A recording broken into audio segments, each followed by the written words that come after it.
হরে কৃষ্ণ। ভগবান শ্রী শ্রী রাধা গোবিন্দের ঝুলন যাত্রা কবে শুরু হচ্ছে? আজকে আমরা এই ঝুলন যাত্রার মাহাত্ম্য সম্পর্কে জানব। কিভাবে পালন করবেন এই ঝুলন যাত্রা মহোৎসব। তো এই পবিত্রা রৌপিণী একাদশী থেকে শুরু হচ্ছে ঝুলন যাত্রা মহোৎসব। পবিত্রা রৌপিণী একাদশী থেকে 5 দিন ব্যাপী হচ্ছে এই রাধা গোবিন্দের ঝুলন যাত্রা মহোৎসব। পবিত্রা রৌপিণী একাদশী থেকে শ্রাবণ পূর্ণিমা পর্যন্ত, অর্থাৎ 5ই আগস্ট থেকে 9ই আগস্ট পর্যন্ত চলবে এই ঝুলন যাত্রা মহোৎসব। পদ্মপুরাণে উল্লেখ রয়েছে যে এই ঝুলন যাত্রায় যিনি অংশগ্রহণ করেন, ভগবানকে যিনি দোল প্রদান করেন, সেক্ষেত্রে তিনি ভগবানের অত্যন্ত প্রিয় হতে পারেন এবং তিনি কৃষ্ণ প্রেম লাভ করতে পারেন, কৃষ্ণ প্রেমের ভক্তি লাভ করতে পারেন, ভগবান ধামে পদ্মাবর্তন করতে পারেন। যদি কেউ তার জীবনে নিমিষকাল পর্যন্ত ভগবানের এই লীলাটি দর্শন করে, ভগবানকে যে ভক্তগণ দোল প্রদান করে তাতে যিনি অংশগ্রহণ করেন বা তাতে দর্শন করেন, নিমিষকাল মাত্রই দর্শন করেন, তাহলে কিন্তু সহস্র যজ্ঞের ফল লাভ, হাজার যজ্ঞের ফল লাভ হয়ে থাকে। অত্যন্ত মাহাত্ম্যপূর্ণ এবং অত্যন্ত প্রিয় ভগবানের এই ঝুলন যাত্রা মহোৎসব। তো ঝুলন যাত্রা মহোৎসবটি 5ই আগস্ট থেকে 9ই আগস্ট পর্যন্ত শুরু হচ্ছে, মঙ্গলবার থেকে শুরু হচ্ছে, সেটি চলবে আগস্টের 9 তারিখ শনিবার শ্রাবণ মাসের পূর্ণিমা তিথি পর্যন্ত। শ্রীধাম মায়াপুর সহ সকল প্রকার ইস্কন মন্দিরে বিশেষভাবে পালিত হয়ে থাকে এই ঝুলন যাত্রা মহোৎসব। আপনাদের নিকটবর্তী এই ইস্কন মন্দিরে যুক্ত হতে পারেন। তো শাস্ত্রে উল্লেখ রয়েছে, স্কন্দপুরাণে ও স্তোত্র সংহিতায় উল্লেখ রয়েছে, দোলে চ দোলে গোবিন্দ চাপে চ মধুসূদন রথে চ ব্রাহ্মণং দিষ্টাং পুনর্জন্ম ন বিদ্যতে। এর অর্থ হলো, অর্থাৎ 3টি বিশেষ উৎসবের কথা এখানে উল্লেখ রয়েছে। সেই 3টি উৎসব যদি কেউ দর্শন করে বা কেউ পালন করে ভগবানের বিধিবিধানের জন্য, পুনর্জন্ম না বিদ্যে, তার কিন্তু কখনো পুনর্জন্ম হবে না। দোলে চ দোল গোবিন্দ, ভগবানকে যে দোল প্রদান করে, এটি হলো ঝুলন যাত্রা মহোৎসব। চাপে চ মধুসূদন, এটি হলো বৈশাখ মাসের উৎসব, যেটা বৈশাখ মাসে আমরা জানি অত্যন্ত গরমের কারণে ভগবানকে চন্দন যাত্রা মহোৎসব, তপ্ত আবহাওয়াতে যখন ভগবানের চন্দন যাত্রা মহোৎসব উদযাপিত হয়ে থাকে 21 দিন ব্যাপী, অক্ষয় তৃতীয়া থেকে 21 দিন ব্যাপী, সেই সময় ভগবানকে নৌকায় চাপিয়ে অর্থাৎ নৌবিহারের মাধ্যমে ভগবানের আনন্দ বিধান করে থাকেন। সেটি হলো দ্বিতীয়টি। এবং তৃতীয়টি হলো রথে চ ব্রাহ্মণং দিষ্টাং। আষাঢ় মাসে যে রথযাত্রা মহোৎসব পালিত হয়ে থাকে, ভগবান তার স্বয়ং মন্দির থেকে অভিন্ন দ্বারকা শ্রীমন্দির থেকে তিনি তার মন্দির থেকে অভিন্ন নীলাচল থেকে সুন্দরাচলে যাত্রা করেন। রথে যে আরোহণ করে রাজপথে তিনি নেমে আসেন। সেই রথযাত্রা মহোৎসব যদি কেউ দর্শন করেন বা অংশগ্রহণ করেন, এবং এটাই হলো 3টি। এবং আষাঢ় মাসে রথযাত্রা, বৈশাখ মাসে চন্দন যাত্রা নৌবিহার উৎসব, এবং তৃতীয়টি হচ্ছে শ্রাবণের ক্ষেত্রে ঝুলন যাত্রা মহোৎসব। শ্রাবণ মাসের শুক্লপক্ষের একাদশী থেকে পূর্ণিমা পর্যন্ত এই যিনি ভগবান রাধা গোবিন্দকে ঝুলন কুঞ্জে স্থাপন করে দল প্রদান করেন, তার আর কখনো পুনর্জন্ম হবে না। যিনি ঝুলন লীলায় অংশগ্রহণ করবেন, ভগবানের সন্তুষ্টির জন্য দর্শন করবেন, নিমিষকাল পর্যন্ত দর্শন করবেন, তাহলে তার আর পুনর্জন্ম নিতে হবে না। ভগবানের দর্শন করলে সহস্র যজ্ঞের ফল লাভ হবে, ভগবত ধামে প্রত্যাবর্তন করতে পারবেন। অত্যন্ত মাহাত্ম্যপূর্ণ এই ঝুলন যাত্রা মহোৎসবটি।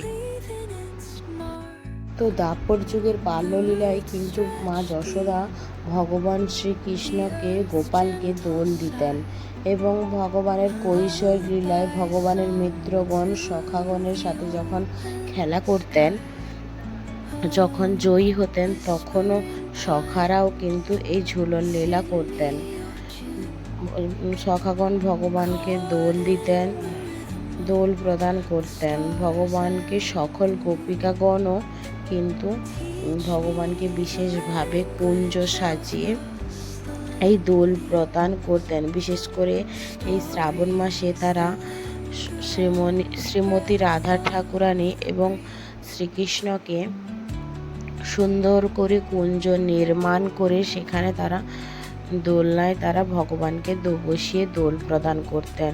এবং পরবর্তীতে যখন ভগবান শ্রীকৃষ্ণ দ্বারকায় আর রাজা হন, তখন সেই ব্রজবাসীরা দীর্ঘ সময় পর্যন্ত বিরহে চলে গেছিলেন এবং তারা চেষ্টা করেছিলেন ভগবানের অনেক ভক্তর মাধ্যমে তা প্রকাশ করতে। নারদ মুনি সেটা বুঝতে পারলেন।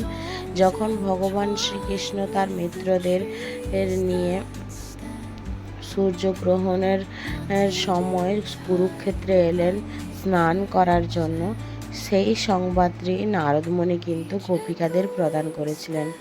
সেই গোপিকাগণ শ্রীমতী রাধা ঠাকুরানী সহিত সকলেই কুরুক্ষেত্রে এসে উপস্থিত হলেন, কিন্তু তারা সেখান থেকে অনেকটাই দূরে ছিলেন।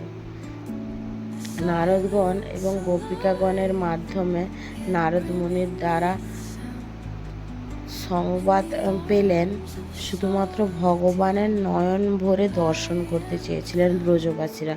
তাদেরই পার্শ্বদ কয়েকজন গোপীরা যখন গিয়ে দেখলেন ভগবান স্নান করছেন, কিন্তু এই যে দ্বারকা আধিপতি রাজা শ্রীকৃষ্ণকে তাদের পছন্দ হয়নি।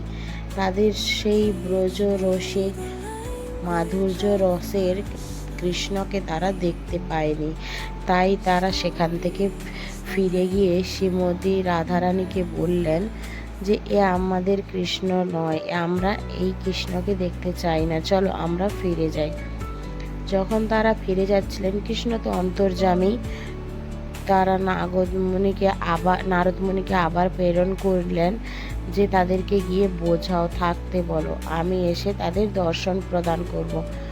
পরবর্তীতে কিন্তু নারদ মুনি নির্দেশপ্রাপ্ত হয়ে সকল গোপিকাগণের সামনে, রাধারানীর সামনে এসে বিষয়টি অবগত করলেন এবং খুবই অনুনয় করলেন। তারা তারপর অবস্থান করলেন। নারদ মুনির তত্ত্বাবধানে যোগমায়ার দ্বারা খুব সুন্দর করে কুঞ্জ নির্মাণ করা হলো। সেখানে ভগবান শ্রীকৃষ্ণ আসলেন এবং গোপিকাগণ রাধাকৃষ্ণের এই ঝুলন লীলা সম্পাদন করলেন। তো এই ঝুলন যাত্রা মহোৎসবটি অত্যন্ত গুরুত্বপূর্ণ এবং মাহাত্ম্যপূর্ণ। বিকেল 4টে থেকে 8টার মধ্যে এই ঝুলন যাত্রা মহোৎসবটি পালিত হয়ে থাকে। আপনারা চাইলে নিজেরাও শুদ্ধ বস্ত্র পরিধান করে গিয়ে ঝুলন যাত্রা দোল দিতে পারেন। আর আপনার যদি কোনো সমস্যা থাকে তাহলে গিয়ে শুধুমাত্র দূর থেকেই দর্শন করতে পারেন। এরপর এই 5 দিন আপনারা কী করবেন? অবশ্যই পবিত্র রৌপণী একাদশী পালন করবেন। একাদশীর আগের দিন এবং পরের দিন নিরামিষ আহার গ্রহণ করবেন এবং এই 5 দিন ব্যাপী পূর্ণিমা তিথিতেও অবশ্যই নিরামিষ আহার করবেন। একাদশী থেকে পূর্ণিমা পর্যন্ত পুরো সপ্তাহ জুড়ে যারা আমিষভোজী তারা অবশ্যই নিরামিষ আহার গ্রহণ করবেন। ভগবানকে বেশি বেশি পুষ্প, তুলসীপত্র অর্পণ করতে পারেন। কেউ চাইলে সম্ভব হলে বাড়িতেই কুঞ্জ সাজিয়ে রাধা গোবিন্দকে দোল প্রদান করতে পারেন। সিংহাসন পুষ্প দিয়ে সুন্দর করে সজ্জিত, সুগন্ধি পুষ্প দিয়ে সজ্জিত করতে পারেন এবং ভগবানের দ্বারা পুষ্পমাল্য তৈরি করতে পারেন। যাদের পক্ষে কুঞ্জ সাজিয়ে দোল দেওয়া সম্ভব না, তারা অবশ্যই মন্দিরে গিয়ে সেটি দর্শন করতে পারেন। যাদের পক্ষে সম্ভব তারা তো চাইলেই আপনারা বাড়িতে নির্মাণ করে ভগবানকে দোল প্রদান করতে পারেন এবং বেশি বেশি শাস্ত্র অধ্যয়ন করতে পারেন, শ্রীমদ্ ভগবদ্ গীতা যথাযথ। এবং চাইলে আপনারা বাড়িতে নানাবিধ প্রসাদ ভোগ নিবেদন করতে পারেন ভগবানকে। এবং তা না পারলে অবশ্যই নিকটবর্তী কোনো স্কন মন্দিরে গিয়ে ঝুলন যাত্রা মহোৎসব দর্শন করতে পারেন। হরে কৃষ্ণ। আজকে আমরা সংক্ষেপে জানলাম ঝুলন যাত্রার মাহাত্ম্য সম্পর্কে। তো ভিডিওটি ভালো লাগলে অবশ্যই লাইক কমেন্ট শেয়ার করবেন। যারা আমার নতুন বন্ধু আছে চ্যানেলটি সাবস্ক্রাইব করে পাশে থাকবেন এবং বেল আইকনটি প্রেস করে দেবেন। হরে কৃষ্ণ। রাধে রাধে।